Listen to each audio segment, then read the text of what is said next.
శ్రీకాకుళం జిల్లా ఆంధ్రప్రదేశ్ రాష్ట్రం శ్రీకాకుళం పట్టణం కోడి రామ్మూర్తి నాయుడు క్రీడా మైదానాన్ని తక్షణమే నిర్మించాలి. ఆంధ్రప్రదేశ్ ముఖ్యమంత్రి నారా చంద్రబాబు నాయుడు, డిప్యూటీ సీఎం పవన్ కళ్యాణ్, ఆంధ్రప్రదేశ్ రాష్ట్ర క్రీడా శాఖ మంత్రి మండిపల్లి రాంప్రసాద్ రెడ్డి, శ్రీకాకుళం జిల్లా ఎంపీ మరియు కేంద్ర మంత్రి రామ్మోహన్ నాయుడుకి శ్రీకాకుళం నియోజకవర్గ శాసనసభ్యులు గుండు శంకర్ విజ్ఞప్తి చేశారు. ముఖ్యంగా శ్రీకాకుళం జిల్లాలో ఉండే ఏకైక ఈ క్రీడా మైదానం గతంలో ఎంతో ప్రాముఖ్యం కలిగింది. ఈ మైదానంలో జాతీయ, అంతర్జాతీయ స్థాయిలో క్రీడాకారులు మైదానంలోనే వివిధ క్రీడాంశాల్లో పాల్గొని అనేక రకమైనటువంటి మెడల్స్ను జిల్లాకు తీసుకువచ్చారన్నారు. పవన్ కళ్యాణ్కి ఈ స్టేడియంపై ప్రత్యేక దృష్టి నిలిపవలసిన బాధ్యత ఎంతైనా ఉందన్నారు. కారణం ఏమిటి అంటే శ్రీకాకుళం జిల్లాలో పుట్టిన కోడి రామ్మూర్తి నాయుడు తెలుగు కులానికి చెందినవాడు, అంటే పెద్ద కాపు. మీ జాతిలో చెందిన ఈ వ్యక్తి ప్రపంచ దేశాల్లో ప్రపంచ మలయోధుడిగా యోగా విద్యలో, వ్యాయామ విద్యలో ఈయనకు మించిన వారెవరూ లేరని అన్నారు. ఈ స్టేడియం ప్రస్తుత పరిస్థితి చూస్తే మట్టి దిబ్బలతో శ్మశానంలా ఉందన్నారు. ఇప్పుడు రాష్ట్రంలో, కేంద్రంలో ఎన్డీఏ ఒకే ప్రభుత్వం వచ్చింది కాబట్టి తక్షణమే స్టేడియాన్ని అత్యంత ఆధునికంగా స్టేడియంగా మరికొంత ఎత్తు చేసి అన్ని క్రీడలకు సంబంధించినటువంటి క్రీడా పరికరాలు, వస్తువులను ఏర్పరచాలి అని కోరారు. జోహార్ కోడి రామ్మూర్తి నాయుడు గారు, జోహార్ జోహార్ జోహార్. ముఖ్యంగా శ్రీకాకుళం జిల్లాలో ఇక్కడ స్టేడియం కోసం ఇక్కడ భూమి ఉంది.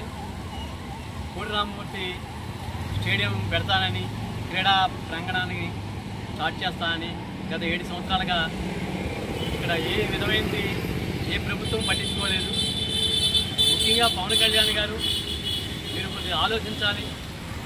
మీ జాతిలో పుట్టిన మహావీరుడైన ఈయన ప్రపంచంలోనే ఒకనాడు ఒక యుద్ధ సింహంగా ఈయన ప్రాచుర్యమయ్యాడు. అదేవిధంగా ఎంతమందికో స్ఫూర్తిదాయకుడైన శ్రీకాకుళం జిల్లా అంటేనే ఈ యుద్ధ కళల్లో ప్రముఖులు ఉంటారని ప్రపంచానికి తెలుసు. ముఖ్యంగా స్టేడియం కట్టాలని దానికి నిధులు శాంక్షన్ చేయించి దగ్గరుండి పవన్ కళ్యాణ్ గారు మీకు ఓట్లేసిందంతా తెలగలో బలిజలు, కాపులు, తూర్పు కాపులు, మున్నూరు కాపులు మీకు ఓట్లేశారు. మరి ఈ విషయంలో కొద్దిగా ఫండ్స్ దాన్ని శాంక్షన్ చేస్తే ఇక్కడ గొప్ప క్రీడా ప్రాంగణం తయారవుతుంది. అయితే ఎలక్షన్లో అందరూ ఇచ్చిన హామీల్లాగా మీరు ఇచ్చి వదిలేసుకుంటే మీ జాతికే మీరు ద్రోహం చేసిన వాళ్ళు అవుతారు. దీని మీద పవన్ కళ్యాణ్ గారు పట్టించుకోవాలి. ముఖ్యంగా చంద్రబాబు గారు ఏమీ అడగట్లేదు. ఎందుకంటే కోడి రామ్మూర్తి నాయుడు గారు అంటే ముఖ్యంగా ఈ కాపు జాతికి ఒక సింహ స్వప్నము. మరి అటువంటి కాపుల నాయకుడిగా నువ్వు మా నుంచి మేము కూడా మీకు ఓట్లేస్తేనే నువ్వు నెగ్గావు అని ప్రజలు అంటున్నారు. కాబట్టి మీకు కంపల్సరీగా ఈ స్టేడియాన్ని పట్టించుకోవాలని, అదేవిధంగా యువత నిర్వీర్యం అయిపోతున్నారు.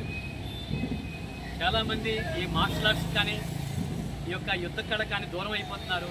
ఈ క్రమంలో వీళ్ళందరికీ మీరు సహాయం చేసిన వారిగా ఆ స్టేడియాన్ని మీరు బాగు చేసి ముందుకు తీసుకెళ్తారని కోరి ప్రార్థిస్తున్నాను.